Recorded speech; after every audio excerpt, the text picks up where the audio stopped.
sentez-vous à l'aise avec Dieu? Je sais pas. Ça dépend c'est quoi Dieu pour toi? Oui. Ah oui, oui, je suis à l'aise. Non. Disons que non. Parce que c'est ça le problème, je pense, aujourd'hui, c'est qu'il n'y a plus personne qui sait c'est quoi Dieu. Je me sens heureux quand je pense à Dieu. Parfaitement. Je le prie à tous les jours. Ouais, puis j'y parle à tous les soirs. Je suis un peu indifférente à ça.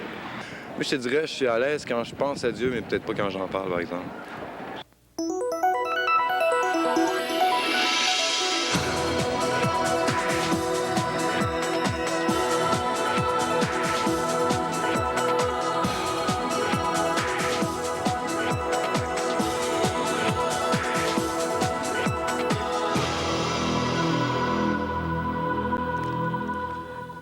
Eh bien, bonjour à vous tous et bienvenue à l'émission L'heure de la bonne nouvelle. Il nous fait plaisir de vous retrouver à nouveau aujourd'hui en compagnie de mes collègues Gaston Jolin et François Fréchette.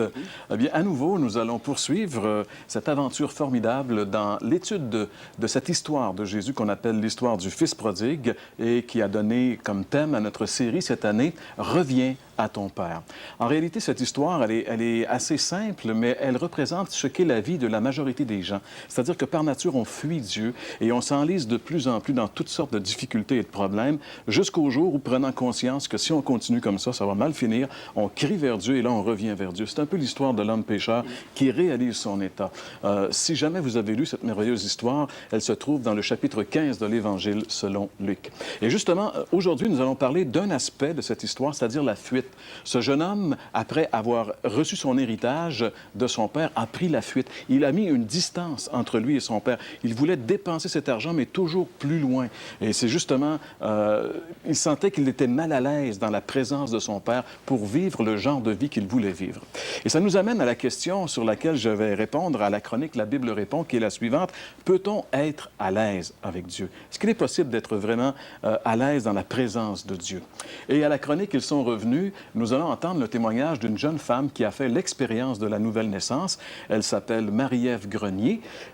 Si vous ne savez pas ce que signifie la nouvelle naissance, bien, écoutez cette chronique. Vous allez voir ce qui se passe dans la vie de quelqu'un qui reçoit le Christ comme son Sauveur et son Seigneur. Comme artiste invité, nous avons le plaisir d'accueillir pour la première fois cette année Nicole Stratford, qui était avec nous l'année dernière et qui va chanter le chant « Ton cœur est le mien ». En ce qui concerne le message qui a pour thème la fuite, c'est François qui va nous y conduire. Et avant de passer au message et tout ça, François, on a vu le Vox Pop. Et encore là, je pense que les gens sont aussi un peu partagés là, sur la question qui leur était posée. Oui, c'est souvent comme ça. Sauf que qu'est-ce que je trouve très, très intéressant, il y a des expressions qui sont revenues là, par la même personne là, en relation avec la nécessité de définir Dieu. Et je pense que là, on a la clé de la solution et de la réponse à cette question. Est-ce que oui ou non, on peut être à l'aise avec Dieu? Bien, la clé, c'est ce que Dieu est effectivement.